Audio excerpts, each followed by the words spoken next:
How to fix Snapchat error code. First thing guys, open the settings on your phone, go to the apps manager. When you open the apps manager, on this page you will find all the apps.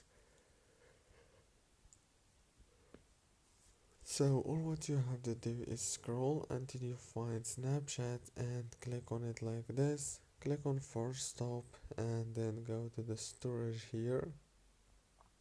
Wait a few seconds, it will start computing the data number. After it get finished, click on clear data, click on delete, go back and click on force stop right here.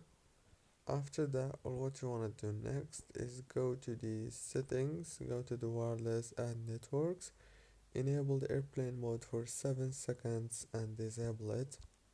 And the last thing, go to the Play Store or the App Store, search for Snapchat and update it. That's it guys, don't forget to like, subscribe.